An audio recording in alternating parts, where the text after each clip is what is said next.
자, 그 다음에 이제 몇 개 더 남았어요, 여러분들. 네. 자, 보시면. 자, 이제 근로소득 금액의 계산 및 수입식인데, 요거는 어차피 오늘 관련돼 있으니까 할게요. 자, 우리가 소득 금액은 비용까지 뺀 나머지 신고할 소득이었죠. 신고할 소득.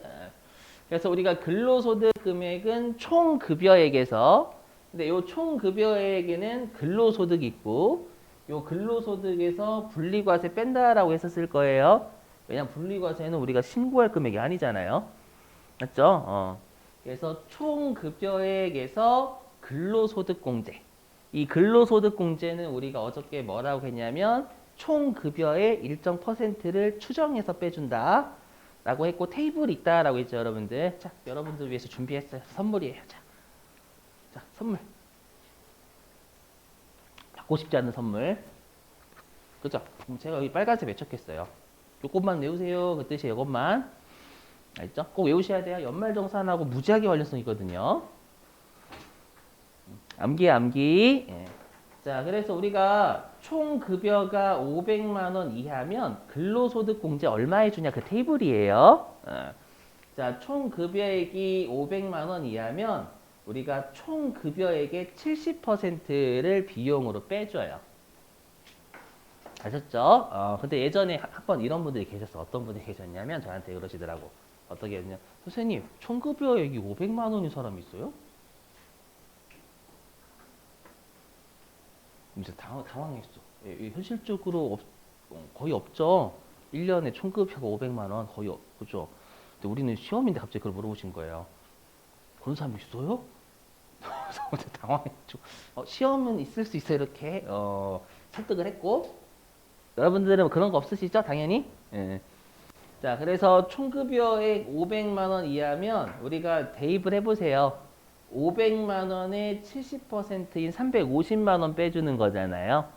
이해되세요? 그러면 총 급여액이 딱 500만 원에 걸리면 500만 원에서 350만 원 빼니까 근로소득 금액으로 따지면 150만 원이 나와요. 이해되시겠어요? 이렇게. 자, 넘어갈게요. 이해되시죠? 넘어가고 나머지는 뭐 씹어 먹고 싶으시면 외우세요, 여러분들. 어차피 네이버 검색 다 나와요.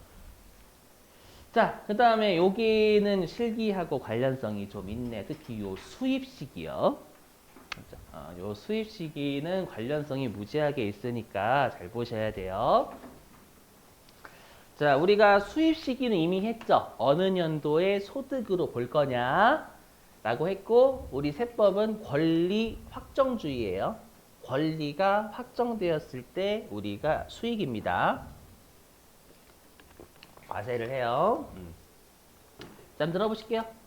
자, 여러분들 제가요 월급을 다음 달 10일 날 받거든요. 그럼 제가 이제 8월 달에 일을 하면 9월 10일 날 받겠죠. 그죠? 그럼 저의 근로소득의 수입 시기는 8월일까요? 9월일까요? 8월 달에 일하고 월급은 9월 달에 받아요. 질문인데. 8월이죠? 있죠. 9월에 월급 왜 받게? 8월 달 일했으니까. 맞죠? 일을 했다라는 게 권리가 확정된 거잖아요. 일을 했으니까 월급 받을 권리가 확정된 거죠. 중요해요. 그래서 일반적인 급여는 근로 제공일이에요. 돈 받은 날 아니라. 알죠? 자, 그 다음에 동그라미 2번 잉여금 처분에 의한 상여. 이거는 언제가 여러분들 상여금 받을 권리가 확정이 돼요? 주총일이 주총일. 그죠? 받은 날이 아니라 잉여금 처분 결의일, 즉 주총일이에요. 자, 그 다음에 인정상여는 마찬가지로 우리가 근로를 제공한 날, 부당한 이득을 취한 그 임직원 있죠? 걔네들이 근로를 제공한 날이니까 올해 연도의 소득으로 보겠다라는 얘기가 되겠죠. 자, 그 다음에 주식 매수 선택권은 당연히 언제예요? 당연히 내가 행사를 해야 여러분들 확정이 되는 거잖아요. 그죠? 자, 됐고요. 자, 그 다음에 이제 5번 근로소득의 과세 방법. 자, 우리가 근로소득은 일용직 근로소득을 정해놓고 있고요. 일용직 근로소득이 아니면 우리가 상용직, 항상 고용돼 있다라고 해서 상용직이라고 돼 있어요. 아시죠? 그래서 일단 일용직 볼게요. 자, 일단 일용직은 시급 또는 일당이죠. 시급 또는 일당이고, 그 다음에 우리가 근데 편의점 아르바이트생을 여러분들 일용직이라고 하진 않잖아. 시급이지만. 왜 일용직이라고 하지 않냐면 여기 동일한 고용주에게 3개월 미만 고용돼야 돼요. 그래야 일용직이라고 하거든요. 물론 건설은 좀 기니까 1년 미만. 알죠? 지금 근무하시는 분들 일용직 대부분 되시겠죠, 여러분. 지금 위에서 두드리고 계시는 분. 그죠?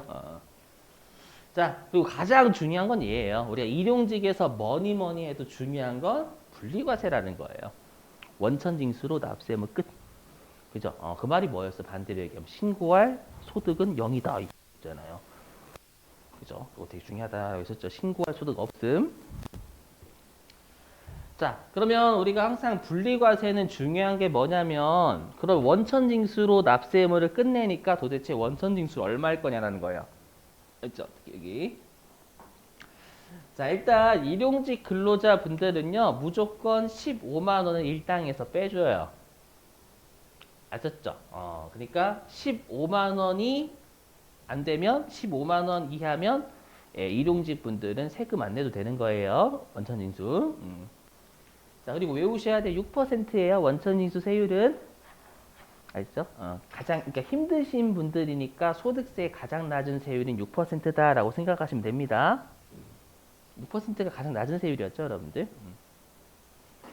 자, 그리고 여기에다가 다시 55%를 또 빼줘요. 이건 뭐냐면 듣고 버리셔도 돼요.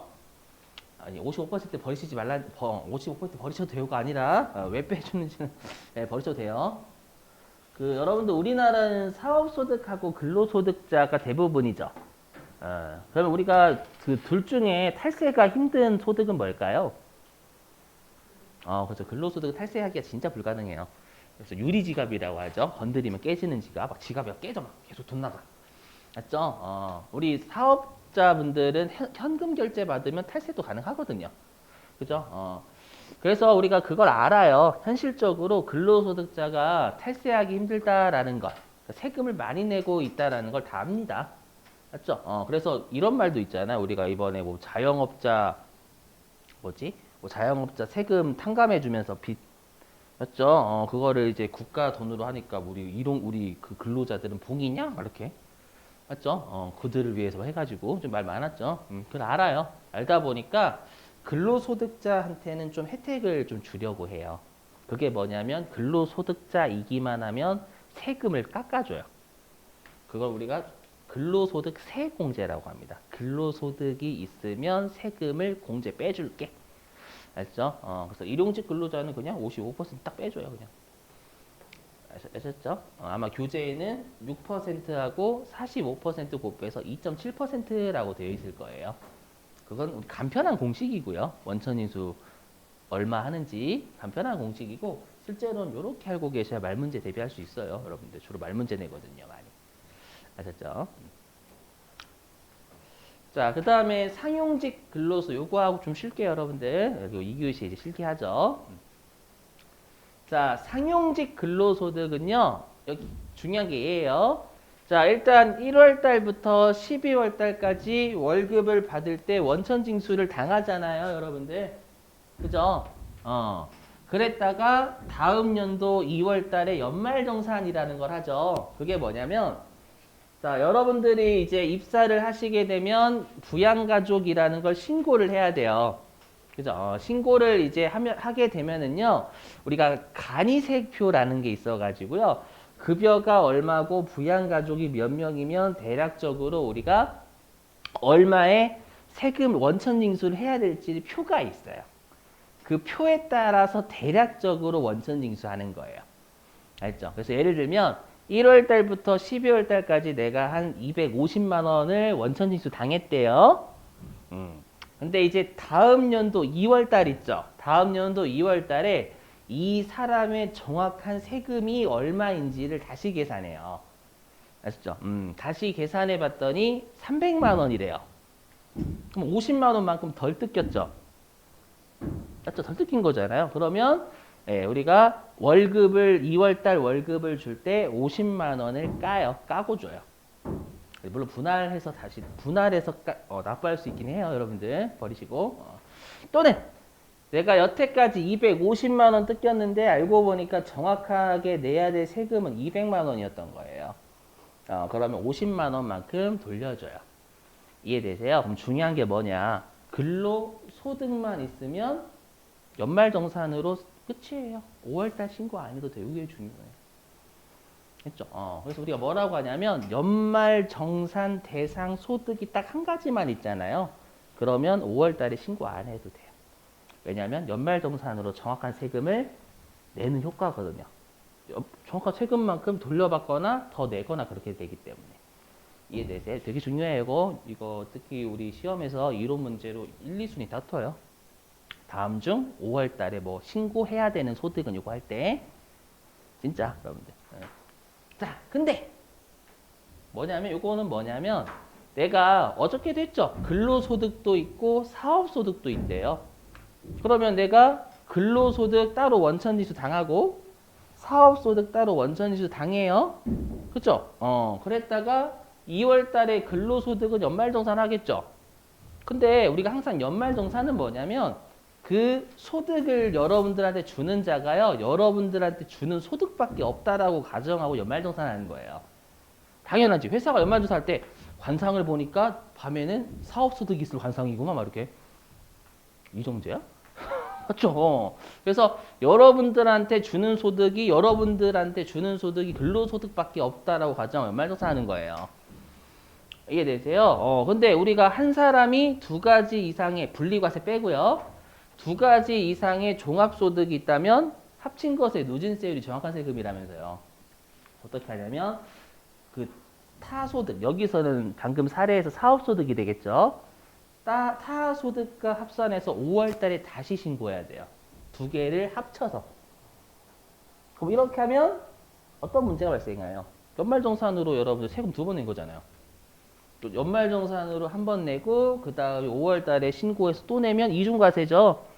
그래서 연말정산 때 냈던 세금은 빼주고 나머지를 토해내게 하는 거예요. 무슨 말인지 이해되셨어요? 그래서 조심하실 게 우리가 연말정산 소득과 종합과세되는 소득 있죠. 분리과세 빼고 종합과세되는 소득이 같이 있다면 그때는 5월 달에 확정신고를 누진세로 정확하게 해야 돼요. 아시죠? 물론 연말정산 때 냈던 세금은 빼주고요. 알겠죠? 자, 됐습니다. 자, 10분 쉬셨다가요. 10시 25분에 우리 실기 하도록 할게요. 네, 컴퓨터